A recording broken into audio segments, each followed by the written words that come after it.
चेतन देवगड येथे शाळेत 10वीला शिकत होता. एके दिवशी नेहमीप्रमाणे तो शाळेत गेला. संध्याकाळचे 6 वाजले होते, तरी तो घरी आला नव्हता. सर्वत्र शोधाशोध सुरू केल्यावर घरातल्यांना तो हनुमानाच्या मंदिरासमोर बेशुद्ध अवस्थेत सापडला. त्याचा चेहरा काळवंडलेला होता आणि हातातून रक्त वाहत होते. त्याला ताबडतोब घरी आणले. गावातील एका वैद्याला बोलावून औषध पाणी केल्यावर त्याला शुद्ध आली. शुद्धीवर आल्यावर तो काहीच बोलत नव्हता. त्याच्या डोळ्यात अनामिक भीती होती.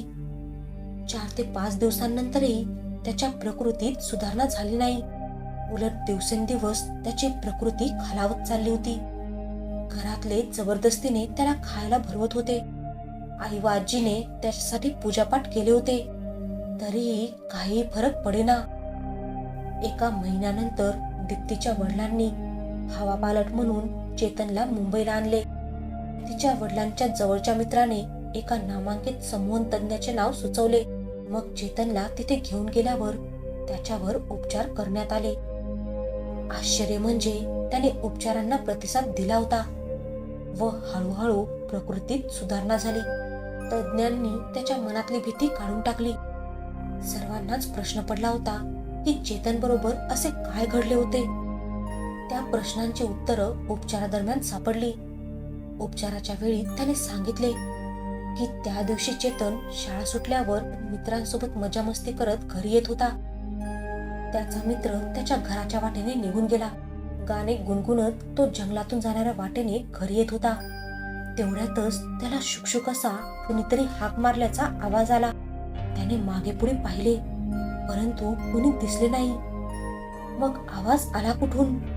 थोड्या वेळाने, "अरे वर बघ जरा," असे कोणीतरी बोलले. वर पाहिले तर तिथे जवळच असलेल्या चिंचेच्या झाडावर म्हातारी बसली होती आणि ती चिंच खात होती. तिला पाहून त्याला हसूच आले. तो तिला मजेत म्हणाला, "ए म्हातारे, चिंच चवीला कशी आहे?"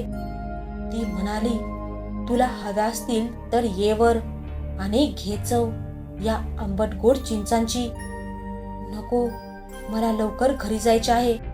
उशीर झाला तर आई ओरडेल. मी तुझ्या आजीसारखीच आहे असे समज आणि घे आस्वाद या चिंचांचा." आंबट गोड चिंच कोणाला आवडत नाहीत. त्यालाही आवडत होती. तशी त्याला भूक लागलीच होती. तो घरी जायचं विसरला आणि झाडावर चढून त्या म्हातारीच्या शेजारी जाऊन बसला. "हे बाळ, खा पोट भरून चिंचा. तुला आवडत असतीलच."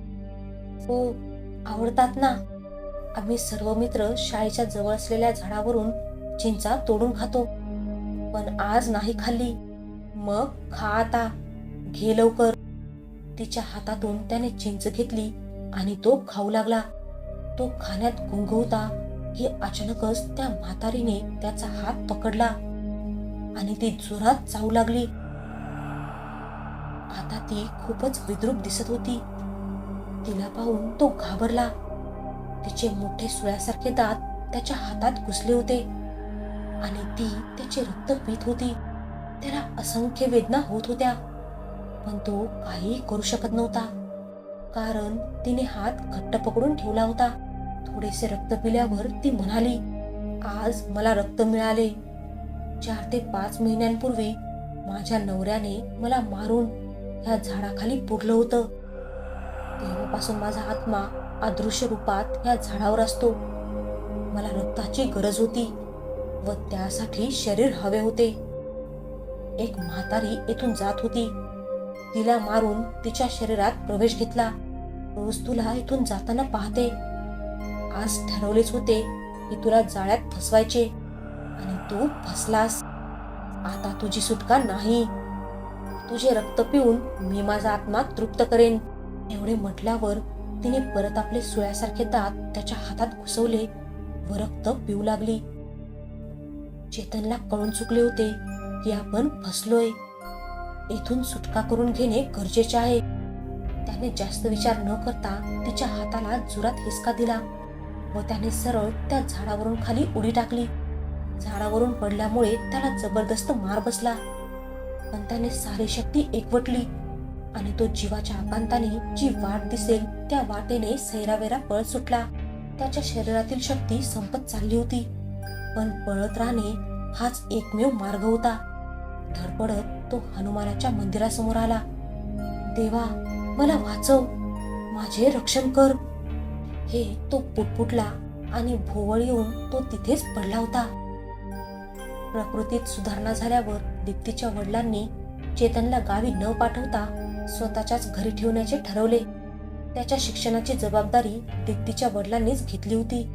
चेतन मुंबईला आल्यापासून खूप महिने त्याच्या आई वडिलांना भेटला नव्हता. चेतनची 10वीची परीक्षा संपली होती तेव्हा सर्वांनी गावी जायचे ठरवले. गावाला गेल्यावर चेतनला बघून त्याच्या आई वडिलांना आनंद झाला. त्याचे आनंदाचे दिवस नियतीला बघवले नाही, कारण गावी गेल्यानंतर 10 ते 15 दिवसांनी अचानकच त्याला स्वप्न पडू लागली. स्वप्नात त्याला ती म्हातारी आणि ते चिंचेचे झाड दिसायचे. त्या स्वप्नांनी पुन्हा तो प्रसंग त्याला आठवला. स्वप्नात ती म्हणायची की मी परत येईन, तेव्हा तू पळालास, पण आता नाही पळू देणार. त्या घटनेच्या आठवणींचा त्याला पुन्हा पुन्हा त्रास होऊ लागला. तसं त्याने घरात सर्वांना बोलूनही दाखवले. त्याच्या मागची साडेसाती त्याचा पिछा सोडत नव्हती. गावातील मित्रांना भेटायला जात आहे असे सांगून तो एक दिवस घराबाहेर गेला, परंतु 4 ते 5 दिवस झाले तरी तो घरी आलाच नाही. मग पोलीस स्टेशनमध्ये तक्रार नोंदवली. पोलिसांनी शोध मोहीम सुरू केली तेव्हा त्याचे प्रेत गावातील एका नदीच्या पाण्यात सापडले. अखेर पोलिसांनी असा निष्कर्ष काढला की त्याने आत्महत्या केली होती. गावात सर्वत्रच बोलले जात होते की त्याला भूताने झपाटले होते आणि भूतानेच त्याचे प्राण घेतले. आता चेतनने आत्महत्या केली होती की त्या म्हातारीच्या भूतानेच त्याला मारले होते, याचे उत्तर गूढ रहस्यच राहिले व ते चेतन बरोबरच गेले.